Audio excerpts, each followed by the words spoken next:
sir, ma'am, magandang umaga po sa inyo lahat. Pasyal ko po muna kayo sa Narda, Matiguan sa Barangay Kalisay 2, Mauban, Quezon. Sarap po dito.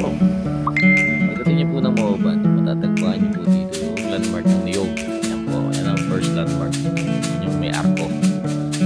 After nun, makikita niyo yung simbahan na Barangay Kulo. Dalawa po simbahan dito sa Mauban. Simbahan ng Roman Catholic.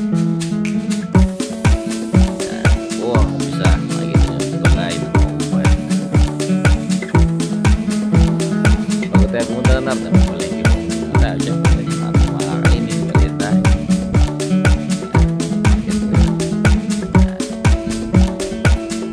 After nyo madaan na yung poblasyon na Barangay San Lorenzo po. Kita nyo po yan. Tapos mag-CI elementary school. Dahil pa tayo anan nyo po yung power plant at tuba. Ay sakay lang tayo ng tricycle hanggang marating natin ang Narda. Kaya nandaan lang kayo sa pag-drive po. Kung meron kayong sakyan, kung kayo pasero, much better. Kasi tamang view ka lang na makikita mo habang napunta ka sa Barangay 2 ng Kalisay.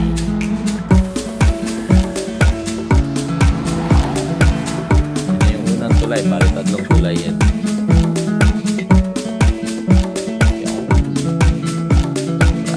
Ayan yung Barangay Hall Kalisay 2. At ayan lang, malapit na po tayo.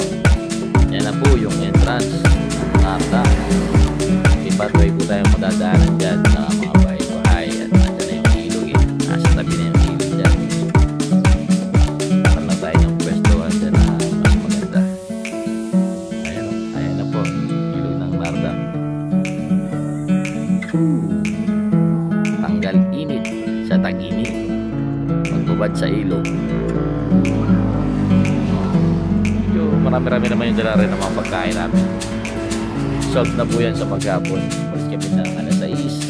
Matin kami mga 7:30. Kami pala yung kauna-unahan dumating nga pala dyan.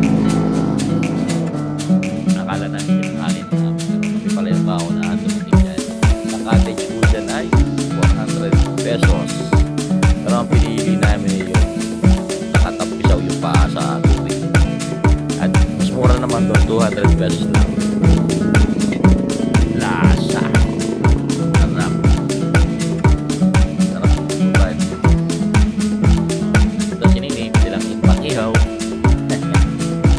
Matik yan pag may ihaw.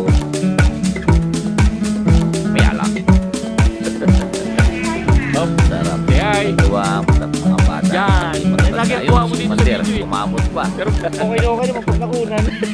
Oh, hi! Secretary sila mabuhay. Hi, hi. Hey. Sarap. Hey. Ah, Aray. kaya naman. Nay. Laka na farm mo ah. Laka na farm mo. Oh, si nanay, papuntang CR. Mag-aambag pa sa Narda.